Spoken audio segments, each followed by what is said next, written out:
앞서 우리는 집 안 어딘가에 놓여 있는 한때는 설렘이었지만 지금은 잊혀진 물건들에 대해 이야기했습니다. 지금 우리 사회에서 조용히 진행되고 있는 어떤 변화를 보여주는 작은 신호일지도 모른다는 이야기도 나누었죠.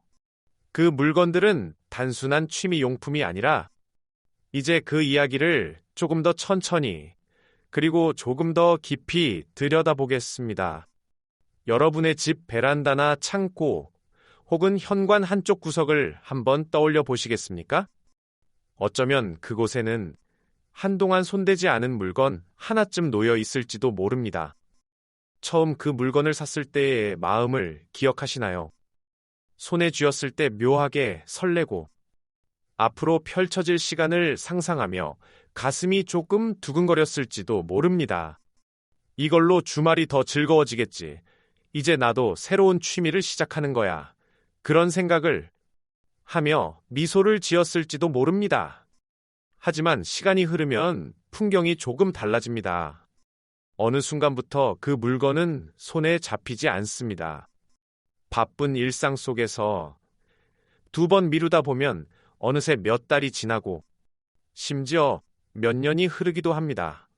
그렇게 그 물건은 집 안 어딘가에 조용히 놓여 있게 됩니다.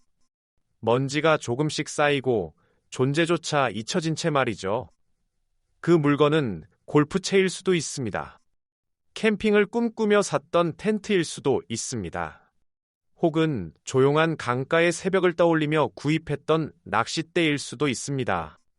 종류는 다르지만 이런 물건은 거의 모든 집에 하나쯤 있습니다.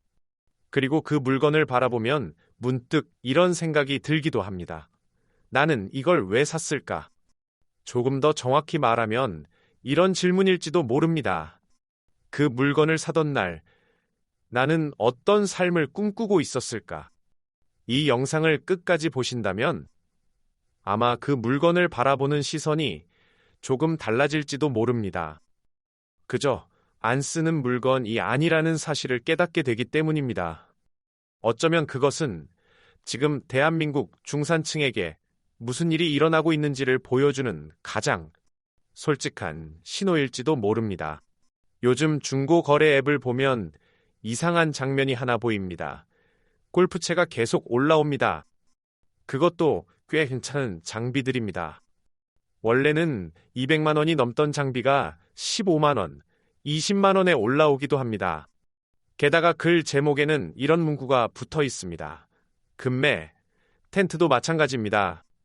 낚시 장비도 비슷합니다. 상태를 보면 거의 새 것에 가까운 물건들이 많습니다.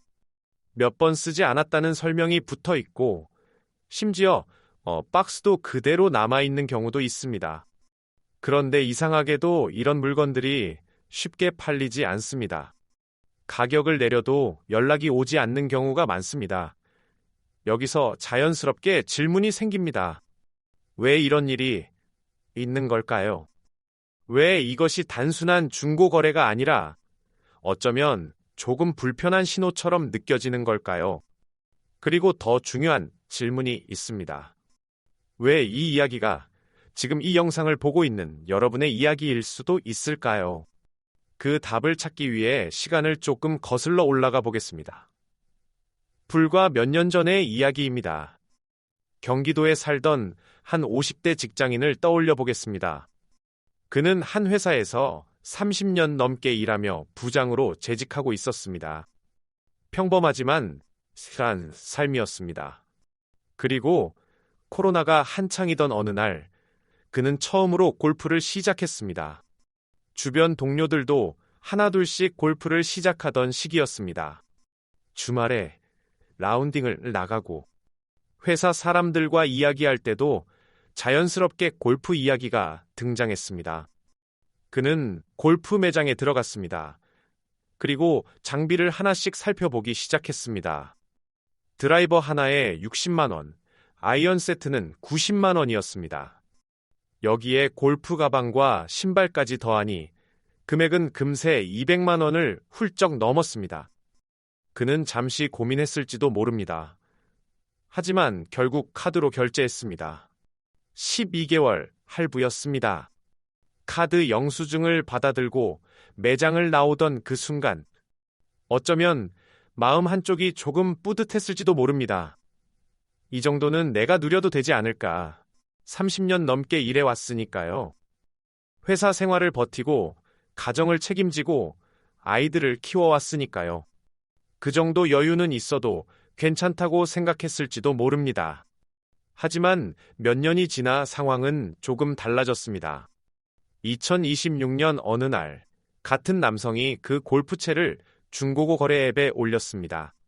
가격은 30만 원이었습니다. 200만 원이 넘던 장비를 30만 원에 팔겠다는 글이었습니다. 그런데 일주일이 지나도 연락이 없었습니다. 그는 다시 가격을 내렸습니다. 20만 원으로 낮췄습니다. 그래도 아무 소식이 없었습니다. 결국 그는 가격을 15만 원까지 내렸습니다. 그리고 글 끝에 이런 말을 덧붙였습니다. 급매. 연락 주세요. 왜 그렇게 급했을까요? 이유는 생각보다 단순했습니다. 그달 관리비가 밀려 있었기 때문이었습니다. 이 이야기를 들으면서 혹시 이런 생각이 들지 않으셨나요? 저건 남 이야기 아닐까? 하지만 조금만 더 생각해보면 이야기가 달라집니다. 지금 대한민국에는 이 남성과 비슷한 상황에 놓인 사람들이 적지 않습니다.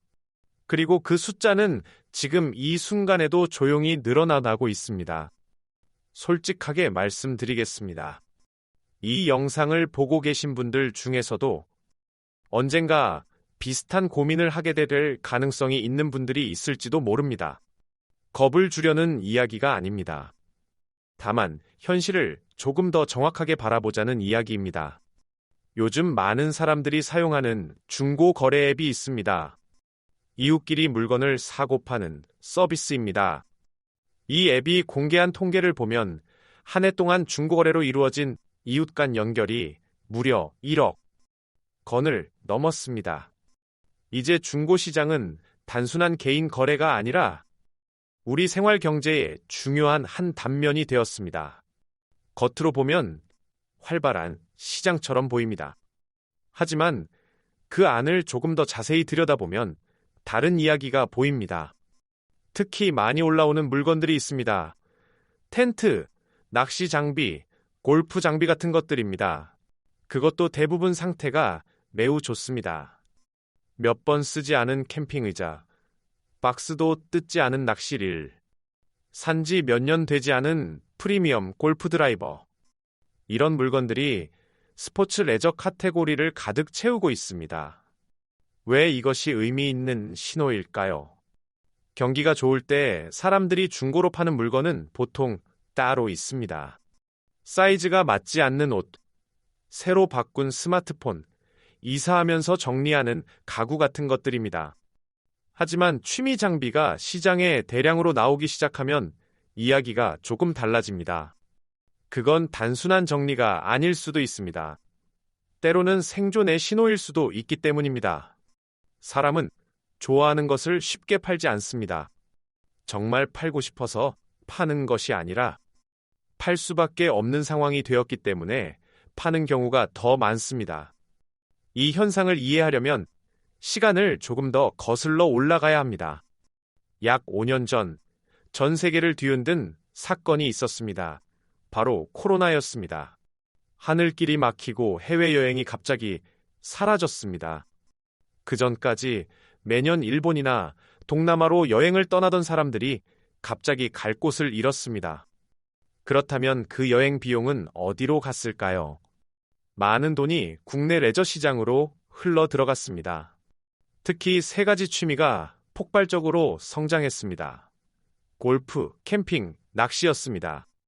모두 야외에서 즐길 수 있고 자연스럽게 거리두기가 가능한 활동이었기 때문입니다. 그 중에서도 골프는 정말 열풍에 가까웠습니다. 골프장 예약은 새벽에 열리자마자 몇 분 안에 마감되었습니다. 주말 그린피는 30만 원을 훌쩍 넘기도 했습니다.